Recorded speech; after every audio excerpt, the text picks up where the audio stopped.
Telangana mayor పక్షపాత వైఖరి, mayor పక్షపాత వైఖరి, అభివృద్ధి పనులు అన్ని డివిజన్లకు, అభివృద్ధి పనులు అన్ని డివిజన్లకు న్యాయం జరగాలి. అభివృద్ధి పనులు అన్ని డివిజన్లకు సమానంగా న్యాయం జరగాలి. అభివృద్ధి పనులు సమానంగా న్యాయం జరగాలి. మేయర్ పక్షపాత వైఖరి, మేయర్ పక్షపాత వైఖరి, మేయర్ పక్షపాత వైఖరి, మేయర్ పక్షపాత వైఖరి. అభివృద్ధి పనులు అందరికీ న్యాయం జరగాలి. అభివృద్ధి పనులు, అభివృద్ధి పనులు అందరి, అభివృద్ధి పనులు అందరికీ న్యాయం జరగాలి. అభివృద్ధి పనులు అందరికీ న్యాయం జరగాలి. లోపలికి వెళ్ళలేదు, ఉండకూడదు. వాళ్ళే రాలే కదా, వాళ్ళే రాలే కదా, వాళ్ళు రాలే కదా. ఫ్రీ పెట్టాలి.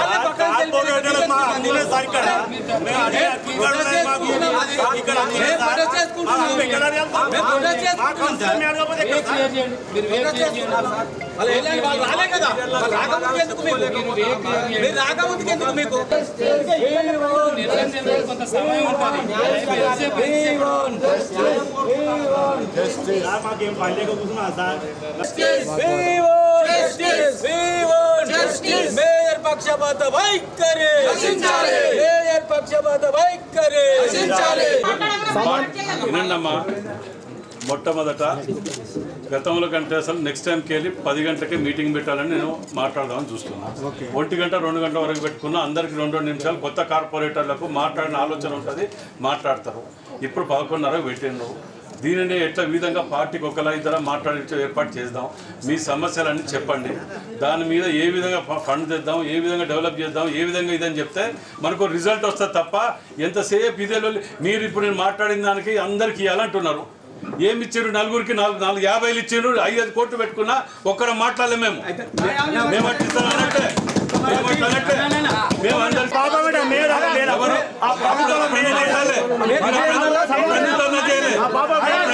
అప్పుడెందుకు చేయలే?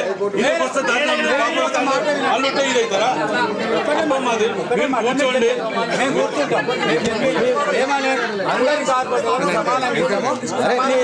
కార్పొరేటర్లకు 35 ఇచ్చిన 5 ఇది అన్నారు కదా, దాని ప్రకారమే ఇస్తాం. దాని ప్రకారం నిర్మాణం చేస్తారు. అంతేగాని మాకు ఇవ్వకుండా మేయర్ డౌన్ ఇవన్నీ ఎందుకు అందరికి ఇస్తారని మీరు సమస్య చెప్తే సొల్యూషన్ వస్తుంది.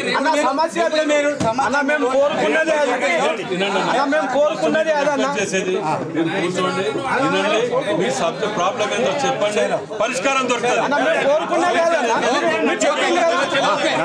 తీర్మానం చేస్తున్నారు కదా,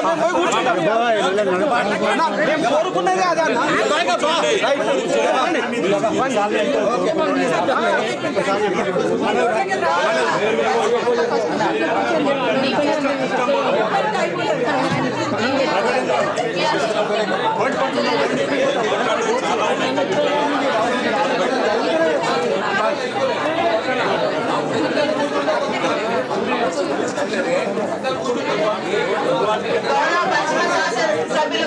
పాలక సంస్థ ఎన్నికలు జరిగి దాదాపు 3.5 సంవత్సరాలు కావస్తున్నప్పటికీ అభివృద్ధి పరిచయంలో మేయరు వైఫల్యం చెందిందని కూడా ఈ సందర్భంగా తెలియజేస్తున్నా.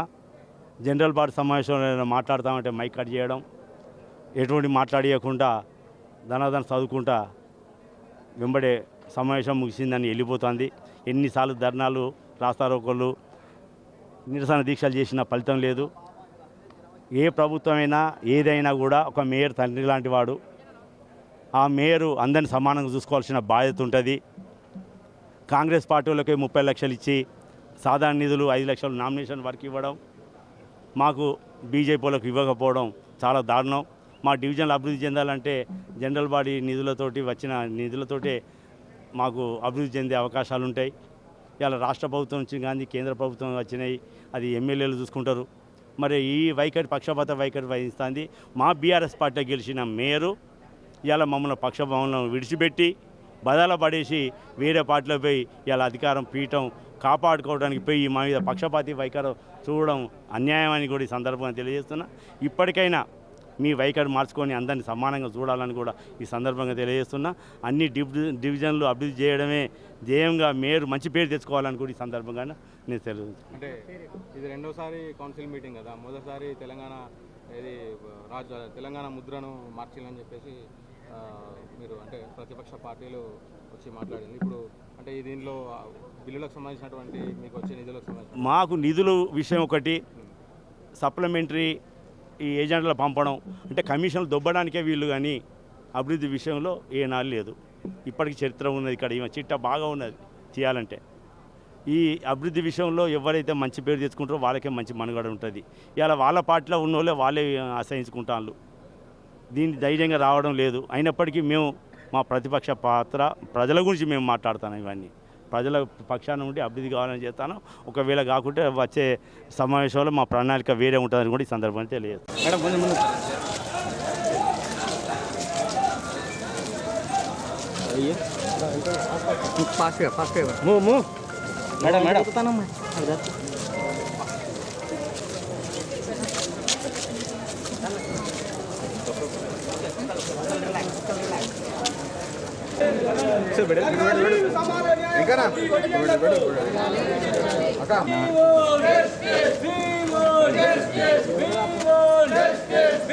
కొంత సమయం 10 లక్షల వర్కులు 5 లక్షల నామినేట్ ఇచ్చారు. మాకు మేము కూడా కార్పొరేటర్లు, మీరు కూడా మాకు ఎమ్మెల్యేలే కదా. అటువంటి మా బీఆర్ఎస్ ఎమ్మెల్యే ఉంటారు, మీరు కూడా అక్కడ ఎమ్మెల్యేనే, శాసనసభ్యులే. వాళ్ళకు మాకు మేము అనేది మేము రిక్వెస్ట్ చేసేది కాంగ్రెస్ కార్పొరేటర్లో 30 లక్షల వరకు, అదేవిధంగా 5 లక్షల నామినేట్ ఇచ్చేసారు. మాకు బీఆర్ఎస్ బీజేపీలకు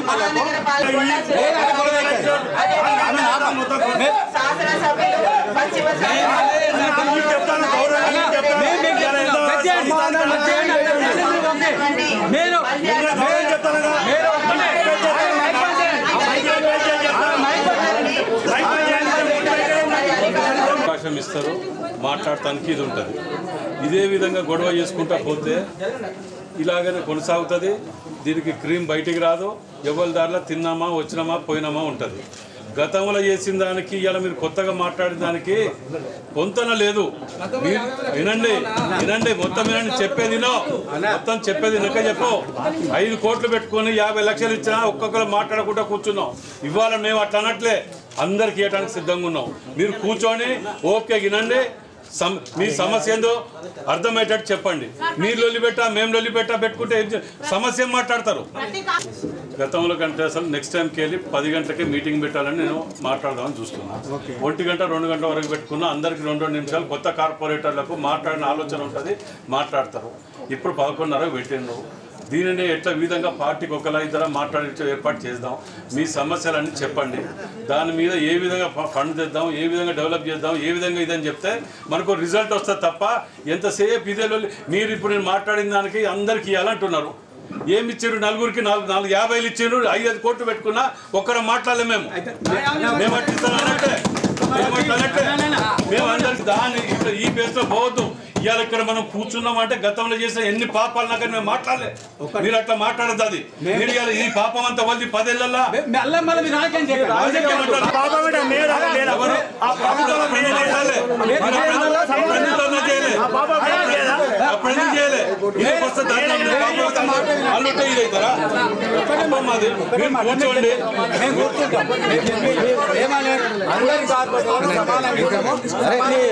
కార్పొరేటర్లకు 35 ఇచ్చిన 5 ఇది అన్నారు కదా, దాని ప్రకారమే ఇస్తాం. దాని ప్రకారం నిర్మాణం చేస్తారు. అంతేగాని మాకు ఇవ్వకుండా వాళ్ళకి మేయర్ డౌన్ ఇవన్నీ ఎందుకు అందరికి ఇస్తారని మీరు సమస్య చెప్తే సొల్యూషన్ వస్తుంది.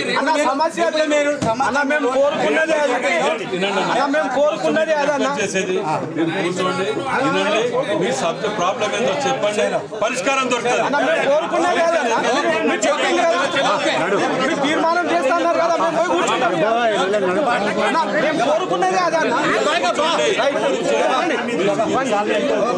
మీడియా సోదరులకు అందరికీ నా నమస్కారాలు.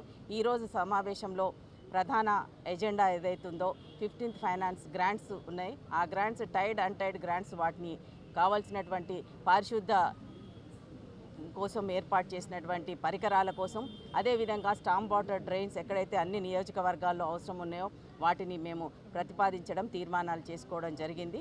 ఇక మిగతా విషయాలు ఏదైతే ఉన్నాయో స్థానిక సమస్యల గురించి గౌరవ కార్పొరేటర్స్ తీసుకొచ్చిన సమస్యలన్నిటిని కూడా కూలంకషగా అందరూ కూడా మాట్లాడినవన్నీ కూడా తీర్మానాలు చేయడం జరిగింది వారి సమస్యలను. అదేవిధంగా గౌరవ శాసనసభ్యులందరూ కూడా వారి వారి నియోజకవర్గాల్లో ఉన్నటువంటి సమస్యలు అక్కడ ఉన్న వాటినన్నిటిని కూడా లేవనెత్తిన వాటినన్నిటిని కూడా ఈరోజు సమావేశంలో డీటెయిల్గా ప్రతి ఒక్కరు కూడా ఒక పాజిటివ్ వేలో వారి వారి సమస్యలని కౌన్సిల్ దృష్టికి తీసుకురావడము, దాన్ని పరిష్కార దిశగా ఒక టైం బౌండింగ్లో చేయడానికి ఉన్నాం. ముఖ్యంగా గౌరవ మంత్రివర్యులు అదేవిధంగా శాసనసభ్యులందరూ కూడా కార్పొరేషన్ కావాల్సినటువంటి ప్రత్యేక నిధులను ముఖ్యమంత్రి గారి ద్వారా తీసుకురావడానికి ఒక తీర్మానం చేయడం చాలా సంతోషకరమైన విషయం. ఇవాళ దాంతో ఫండ్స్ అన్నీ కూడా ఇవ్వడం కార్పొరేషన్ డెవలప్మెంట్కి ఈరోజు ఇంత బాగా సహకరిస్తున్నటువంటి మంత్రివర్యులకు శాసనసభ్యులకు గౌరవ కార్పొరేటర్లందరూ కూడా ధన్యవాదాలు తెలియజేసుకుంటున్నాను. కార్పొరేషన్లో గతంలో 10 ఏళ్ళు కానీ ఎప్పుడు కానీ జరగని విధంగా ఇవాళ ప్రతి కార్పొరేటరు ప్రతి సభ్యుని సమస్యల మీద ఓపికగా విని వాటి మీద మంత్రి గారి ఆధ్వర్యంలో అందరం స్పందించడం జరిగింది. అదేవిధంగా క్వాలిటీ కంట్రోల్ కానివ్వండి, గతంలో ఎప్పుడు మనం కట్టిన ప్రతి పైసా కార్పొరేషన్కు చెందేది, కానీ గతంలో 8-9 ఏళ్ళ 10 ఏళ్ళ కింద కట్టే ప్రతి పైసా హైదరాబాద్కు పోతే హైదరాబాద్కి వెళ్ళి ఇచ్చిన భిక్షంతో మనం ఇలా నడపవలసిన కర్మ పట్టింది. గతంలో కూడా కాంట్రాక్టర్లు టెండర్ పిలిస్తే పోటీపడి వచ్చేవాళ్ళు ఇవాళ టెండర్కు రావట్లేదు లేదు అని అంటే ఎలక్షన్ల ముందు వాళ్ళ స్వార్థాల గురించి 50 కోట్ల కొబ్బరికాయలు కొట్టిన నగదు 2 కోట్లు ఉంటే 50 కోట్ల కొబ్బరికాయలు కొట్టి ఇష్టానుసారంగా వ్యవహరించటం, మేయర్ గారికి స్వేచ్ఛ లేకుండా చేయటం, ఏ నియోజకవర్గాలలో తిరగనీయకుండా కట్టడి చేయటం, ఒంటెద్దు పోకళ్ళు పోవటం, ఎవరి మాటలు కార్పొరేట్ల మాటలు వినకుండా ఉండటం. ఇవాళ చూడండి అన్ని పార్టీల కార్పొరేటర్లకు అవకాశం ఇచ్చిన వారి సమస్యలు మాట్లాడినాం. మేము ఏమి చేయబోతున్నామో కూడా ఏం చేసినామో చెప్పినాం, ఏం చేయబోతున్నామో కూడా చెప్పినాం. అంటే ఒక పద్ధతి అనేది లేకుండా ఏది లేకుండా ఒంటెదడు పోకుండా ఇన్ని రోజులు ఇష్టానుసారంగా నడిపించిన కార్పొరేషన్ని ఇవాళ మంత్రి గారు శాసనసభ్యులు అందరం కలిసి ఒక కట్టడి చేసి దాన్ని ఒక మార్గదర్శకంగా రూపొందించడం జరిగింది. మరి రావాల్సిన మనకు రిజిస్ట్రేషన్ల వారిని చేసినవి కానీ ఇవన్నీ కూడా హైదరాబాద్లో జమ అయిపోయి ఉన్నాయి. వాటి ద్వారా ముఖ్యమంత్రి గారిని మంత్రివారు కొండ సురేఖ గారి ఆధ్వర్యంలో ఆ డబ్బులను ఏ విధంగా మనము ముఖ్యమంత్రి గారిని ఒప్పించుకోవాల్సిన అవసరం ఉన్నదనేది రాబోయే రోజుల్లో ముఖ్యమంత్రి గారు ఊహించని విధంగా ఫండ్లు ఇవ్వబోతున్నారు. వీళ్ళు 10 ఏళ్ళల్లో తేని ఇంకా 50 ఏళ్ళలో కూడా తేలేని అన్ని నిధులు తీసుకొచ్చే విధంగా ఓపెనింగ్ రోజు ఏది మన కాళోజీ నారాయణరావు గారి ఓపెనింగ్ రోజు ప్రకటించబోతున్నారు. వాడ్రా కానివ్వండి ఇంకేమన్నా కానివ్వండి ప్రజలకు ఉపయోగపడే విధంగా అన్నిటి మీద కూడా ఇలా నిర్ణయాలు కార్పొరేషన్లో తీసుకోవడం జరిగింది. నిజంగా కూడా చాలా సంతోషంగా ఉన్నది. ఇలా కొత్త వాళ్ళకు మాట్లాడే అవకాశం ఇచ్చినందుకు ఉంటారు 4-5 స్టాఫ్ ఉంటారు. వాళ్ళు ఎంతసేపు మేమే మాట్లాడాలి, మేమే చేయాలి, మేమే లేకపోతే అలిగి వెళ్ళిపోవాలి. సమస్య అవసరం లేదు వాళ్ళకు, ఖండిస్తానం అనాలి, వెళ్ళిపోవాలి, తినం పనాలి పోవాలి. ఇవాళ నిజంగా కూడా చాలా సంతోషంగా ఉన్నది. ఇన్ని సమస్యల మీద పరిష్కారానికి మంత్రి గారు ఎమ్మెల్యే గారు అందరం కార్పొరేటర్లకు ధైర్యం ఇవ్వటం అన్ని పార్టీల వాళ్ళు కూడా ఇవాళ చాలా సంతోషంగా ఉన్నందుకు చాలా ఆనందం ఉన్నది. Thank you. ఏదైతే సమావేశం జరిగిందో ఒక స్వేచ్ఛాయుత వాతావరణంలో అంటే కాంగ్రెస్ ప్రజాపాలన అనే నిదర్శనంగా ఈరోజు మా యొక్క కౌన్సిల్ మీటింగ్ జరిగింది. ఆ కౌన్సిల్లో మేడం గారు, మినిస్టర్ మేడం గారు, తోటి శాసనసభ్యులు అందరం కూడా ప్రజల సమస్యలు మేయర్ గారి ముందట ఏవైతే సమస్యలు ఉన్నో అన్నింటినీ కూడా వారి దృష్టికి తీసుకురావడం జరిగింది. మీ మీడియా ద్వారా నేను మా శాసనసభ్యులైన రాజేంద్ర అన్న గారికి మరియు మా ముఖ్యమంత్రి వారికి ధన్యవాదాలు చెప్తున్నాం. ఎందుకంటే అందరూ వర్షం పడుతుంటే భయంగా ఉండే మొన్న last 4 days back last week కూడా అంత పెద్ద వర్షం పడుతుంటే మళ్ళీ ఏ కాలనీ మునిగిపోతుందో అనే ఒక భయం ఉండే. కానీ మా యొక్క శాసనసభ్యులైన రాజేందర్ రెడ్డి అన్న సీఎం గారి దగ్గర కూర్చొని ప్రత్యేకంగా నిధులు తెచ్చి ఆ యొక్క బ్రిడ్జ్ని కట్టి మొన్ననే ఓపెన్ చేసుకున్నారు, నయీంనగర్ బ్రిడ్జ్. దాంతో మా నగరవాసులందరూ కూడా హ్యాపీగా ఉన్నారు. వారి పక్షాన మీ పక్షాన అందరి పక్షాన ఒకసారి అన్నగారికి ముఖ్యమంత్రి గారికి ధన్యవాదాలు చెప్తున్నాను. అలాగే నాకున్న 13 డివిజన్ల పైన కొట్లాడి ఒక 250 మందిని మళ్ళీ పారిశుద్ధ్య కార్యక్రమాలు కార్మికులు కావాలని అప్పీల్ చేసిన దానిపైన ముఖ్యమంత్రి గారు సానుకూలంగా స్పందించి మేయర్ గారి ద్వారా వారిని కూడా అతి త్వరలో రిక్రూట్మెంట్ చేసుకుంటున్నాం.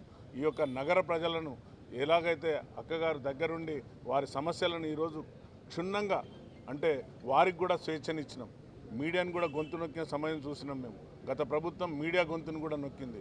కానీ ఈరోజు మేము ఎవరిని కూడా అందరికీ మాట్లాడే ఛాన్స్ ఇవ్వండి, వారి సమస్యలు చెప్పనియండి అంటే కొందరు అలిగి వెళ్ళిపోయినారు. సరే వాళ్ళు పోయే వాళ్ళ కోసం మేము బాధపడం. సార్ ఇద్దరిద్దరు మాట్లాడతారా?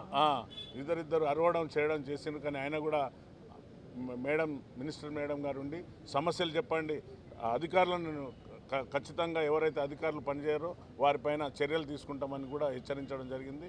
కాబట్టి ఇప్పటి నుండి వరంగల్ను నయా వరంగల్గా మనం చూడబోతున్నాం. రాబోయే రోజులలో పెద్దలు చెప్పినట్టుగా తప్పనిసరిగా మన వరంగల్ సిటీని ఒక మంచి సిటీగా, ఒక స్మార్ట్ సిటీగా తయారు చేయబోతున్నామని ఈ మీడియా ముఖం ద్వారా తెలియపరుస్తున్నాం. ధన్యవాదాలు. Thank you. చాలా మందిని తిరిగి వెళ్తున్నారు. అంటే వారు వాళ్ళ తల్లిదండ్రులు కావచ్చు, లేకుంటే వాళ్ళ కుటుంబం కావచ్చు. అంటే నా నోటీస్లో లేదు, ఇప్పుడు మీరు చెప్తున్నారు కదా, దానికి సంబంధించి కమిషనర్ గారితో ఆ డీటెయిల్స్ తెప్పించుకొని, ఎందుకంటే కారుణ్య నియామకాలు ఆపడం ఎవరికి కూడా అవసరం లేదు, అది ఇవ్వాల్సిందే. దాని ప్రాబ్లం ఏమన్నా ఉంటే నేను కమిషనర్ గారి ద్వారా తెప్పించుకొని సాల్వ్ చేస్తాను. వరంగల్ మున్సిపల్ కార్పొరేషన్ సర్వసభ్య సమావేశము జరిగింది. మరి ఇక్కడ కార్పొరేషన్ కింద వచ్చేటువంటి 4 ఎమ్మెల్యేలతో పాటుగా కార్పొరేటర్లందరూ మేయర్ గారి నాయకత్వంలో మరి చాలా వివరంగా అన్ని డిపార్ట్మెంట్స్ మీద కూడా చర్చ చేయడం జరిగింది. మరి గతంలో లాగా ఏదో రాసుకోవడం వెళ్ళిపోవడం అనేది లేకుండా ఒక టైం బౌండ్ పెట్టి ఆ సమస్యలను పరిష్కరించాలని చెప్పి అధికారులకు స్ట్రిక్ట్గా వార్నింగ్ ఇవ్వడం జరిగింది. మరి పర్మిషన్లు ఇచ్చేటప్పుడు ఇండ్లకు కూడా సెట్ బ్యాక్ లేని వాటిని సర్వే జరిపి వాటి మీద కూడా నోటీసులు ఇచ్చి యాక్షన్ తీసుకోవాలని చెప్పి కూడా చెప్పడం జరిగింది. ముఖ్యంగా శానిటేషన్ విషయానికి వచ్చినప్పుడు మరి ఎక్కడ ఏ డివిజన్ల శానిటేషన్ పని సరిగా జరగకపోయినా కూడా సంబంధిత కార్పొరేటర్లు కానీ ప్రజలు కానీ కంప్లైంట్ ఇచ్చినప్పుడు వెంటనే అక్కడ ఇన్స్పెక్టరు ఆ జవాను మీద కూడా చర్య తీసుకోవాలని చెప్పి కూడా చెప్పడం జరిగింది. ముఖ్యంగా లైటింగ్ విషయంలో కూడా చాలా సమస్యలు వాళ్ళు చెప్పడం జరిగింది. లైటింగ్ విషయం సంబంధించి ఎలక్ట్రిసిటీ అధికారులను కూడా ఎప్పటికప్పుడు క్లియర్ చేయమని కూడా వారికి చెప్పాము. మంచినీటి సరఫరా విషయం కూడా డిస్కషన్ అయింది. మంచినీటి సరఫరా నిర్మూలన కోసము, అంటే వాళ్ళకి నివారించడం కోసము మరి యాక్షన్ ప్లాన్ ప్రకారము త్వరగా ఏదున్నా కూడా సమస్య వచ్చినప్పుడు వెంటనే స్పందించాలని కూడా చెప్పడం జరిగింది. దాంతోపాటుగా కొన్ని వర్క్స్ కోసం కూడా ఈరోజు 4,30,00,000 వరకు కూడా మేము తీర్మానాలు చేసి అర్జెన్సీ ఉన్న వర్క్స్ని కొన్ని టేకప్ చేయడానికి కూడా మరి మేయర్ గారు ప్రతిపాదన పంపించడం జరిగింది. ఇంకా మేము చాలా తీర్మానాలు కూడా ఇందులో ప్రవేశపెట్టడం జరిగింది. ఆ తీర్మానాల విషయం లిస్టు కూడా మేయర్ గారు మీకు ఇవ్వడం జరుగుతుంది. అంతేకాకుండా బతుకమ్మ పండుగ రాబోతూ ఉంది. మరి ఈ వర్షాకాలంలో చాలా చోట్ల వాటర్ నిలిచిపోవడం వలన ప్రజలకు ఇబ్బంది జరుగుతూ ఉంది. అవి ఏమైనా ఉంటే వెంటనే సార్ట్అవుట్ చేసి ఎమర్జెన్సీగా వర్క్స్ టేకప్ చేయాలని కూడా కోరడం జరిగింది. మరి అదేవిధంగా ఈసారి మనకు నయీం నగర్ నాలా అనేది ముఖ్యమంత్రి గారు శాంక్షన్ చేయడం వలన చాలా ముంపు అనేది తగ్గిపోయిన విషయాన్ని కూడా మేము అభినందిస్తూ ఒక తీర్మానం కూడా ప్రవేశపెట్టి చేయడం జరిగింది. అంతేకాకుండా కార్పొరేషన్ లిమిట్స్లో ఉన్నటువంటి పెండింగ్ బిల్స్ ఎన్ని ఉన్నాయో ఆ పెండింగ్ బిల్స్ అంతా కూడా మొత్తం టోటల్ చేసి ఆ పెండింగ్ బిల్స్ విడుదల చేయాలని, అదే కాకుండా కార్పొరేషన్కు 100 కోట్ల నిధులు అడిషనల్గా ప్రొవైడ్ చేయాలి అని చెప్పి ముఖ్యమంత్రి గారికి మేము తీర్మానం చేస్తూ ఒక తీర్మానం కూడా ఇందులో ఆమోదించడం జరిగింది.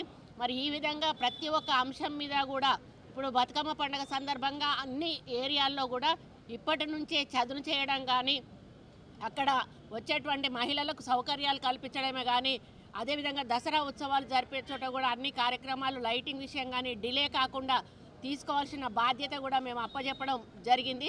మరి ఈ విధంగా ఒకటి కాదు అన్ని అంశాల మీద కూడా కార్పొరేటర్ల యొక్క అభిప్రాయాలు కూడా సేకరించి ఏ పార్టీ అనకుండా అన్ని పార్టీల కార్పొరేటర్లతోటి కూడా మేము మాట్లాడించి మరి వాళ్ళ ద్వారా సమస్యలు విని వాటి మీద వెంటనే అధికారులకు ఆదేశించి స్పందించమని చెప్పి కోరడం జరిగింది. ఇక ముందు ఏదున్నా కూడా సమిష్టిగా వరంగల్ నగర అభివృద్ధి కోసం, ఎందుకంటే ముఖ్యమంత్రి గారికి హైదరాబాద్ తర్వాత అతిపెద్ద నగరం వరంగల్ని పూర్తి స్థాయిలో అభివృద్ధి చేయాలని చెప్పి వారు ఒక యజ్ఞంలాగా దీన్ని తీసుకోవాలని వారు నిశ్చయంతో ఉన్నారు. ఎన్ని కోట్లైనా సరే మనం నిధులను సమకూర్చుకొని మరి వరంగల్ను ఒక స్థాయిలో పెట్టాలనేటువంటి ఆలోచన ఉన్నారు. ఇండస్ట్రియల్ హబ్ కానీ అదేవిధంగా మెడికల్ హబ్ కానీ, అంతేకాకుండా హెల్త్కి సంబంధించింది, పారా మెడికల్ సంబంధించిన అన్ని రకాల వాటిని కూడా ఇటు వరంగల్ని సెంటర్గా చేసుకొని డెవలప్ చేయాలన్నది వారి కోరిక. మరి అన్ని ఏ వచ్చినా కూడా కొత్తవి ఇక్కడికే తీసుకురావాలని వారు ప్రత్యేక శ్రద్ధతో ఉన్నారు. ఉన్నటువంటి టెక్స్టైల్ పార్క్ని కూడా ఇంకా అభివృద్ధి చేయాలని, కంపెనీలను ఇండస్ట్రీస్లను కూడా ఐటీ హబ్గా కూడా చేయాలని, ఏది వచ్చినా నెక్స్ట్ హైదరాబాద్ వరంగల్ అనే పద్ధతిలో అభివృద్ధి చేయాలని ఏదైతే ఉందో, ఎయిర్పోర్ట్ ఒకటి, ఔటర్ రింగ్ రోడ్ ఒకటి, అండర్ గ్రౌండ్ డ్రైనేజ్ ఒకటి, ఇదంతా కూడా డిపిఆర్ ప్రిపేర్ చేయమని చెప్పడం జరిగింది. మరి నెక్స్ట్ ఎలక్షన్ల వరకు కూడా వరంగల్ రూపురేఖలు మార్చే విధంగా మా ప్రభుత్వం నిర్ణయం తీసుకోబోతుంది శ్రీమతి రేవంత్ రెడ్డి గారి నాయకత్వంలో అని తెలియజేస్తూ, మరి గత 10 సంవత్సరాల కాలంలో టీఆర్ఎస్ ప్రభుత్వం సంవత్సరానికి 300 కోట్లు ఇస్తామని చెప్పి మరి ఏమీ ఒక్క అభివృద్ధి కూడా చూపించలేదు. ఆ రోజు నేను ఎమ్మెల్యేగా ఉన్నప్పుడు ఈ వరంగల్ ఈస్ట్ ఏ విధంగా ఉందో ఈ రోజు కూడా అదే పద్ధతిలో ఉంది అంటే మరి ఆ ప్రభుత్వం ఈ వరంగల్ని ఎంత నిర్లక్ష్యం చేసిందో మనకు అర్థమవుతా ఉంది. ఈరోజు కాళోజీ కళాక్షేత్రం కూడా ఏదో నామమాత్రంగా ఆ రోజు విడుదల చేసి శాంక్షన్ చేసి వాటిని పట్టించుకోకుండా ఇన్కంప్లీట్గా ఉన్న సందర్భంలో మన ముఖ్యమంత్రి గారు దాన్ని ప్రత్యేక దృష్టి సారించి వెంటనే దానికి ఫండ్స్ రిలీజ్ చేసి ఈరోజు దాన్ని ప్రారంభించడానికి వచ్చే నెల మొదటి వారంలో రాబోతున్నారని కూడా తెలియజేస్తూ, మరి స్మార్ట్ సిటీ ఫండ్స్ కూడా మేము విడుదల చేయాలని చెప్పి ప్రభుత్వానికి విజ్ఞప్తి చేస్తూ ఈరోజు తీర్మానం ఆమోదించాము. ఈ విధంగా ఏ ఒక్క డిపార్ట్మెంట్ను కూడా వదలకుండా నెక్స్ట్ టైం నుంచి ఐసిడిఎస్ డిపార్ట్మెంట్ను కూడా, ఎందుకంటే ఇక్కడ ఉన్నటువంటి మన పిల్లలకు కానీ మహిళలకు కానీ ఉన్నటువంటి సమస్యల మీద చర్చించాలంటే మనకు ఒక వేదిక అంటూ లేదు. కాబట్టి స్పెషల్ ఇన్వైటీస్గా ఐసిడిఎస్ డిపార్ట్మెంట్ను కూడా పిలవాలని చెప్పి మేము కోరడం జరిగింది. ముఖ్యంగా ఇప్పుడు ఈ వర్షాకాలంలో వస్తున్న వ్యాధుల దృష్ట్యా ఒక స్పెషల్ డ్రైవ్ చేసి డివిజన్లలో మరి మెడికల్ క్యాంప్స్ పెట్టి వాళ్ళకి సరి అయిన వైద్య సదుపాయం కల్పించి ఈ డెంగ్యూ, మలేరియా, మరి వైరల్ ఫీవర్స్, చికెన్ గున్యా ఇట్లాంటి వాటిని నివారించడానికి చర్యలు తీసుకోమని చెప్పి కూడా ఈరోజు మేము అధికారులను ఆదేశించడం జరిగింది. కాబట్టి అన్ని విధాలుగా మేము ఒక మంచి వాతావరణంలో ఈరోజు కార్పొరేషన్ మీటింగు పూర్తి స్థాయిలో జరిగింది అని నేను చెప్తా ఉన్నాను. చాలా హ్యాపీగా ఉంది. ఎందుకంటే డెవలప్మెంట్ అనేది ప్రజలకు చాలా అవసరం. ముఖ్యమంత్రి గారు ముఖ్యంగా 4 అంశాల మీద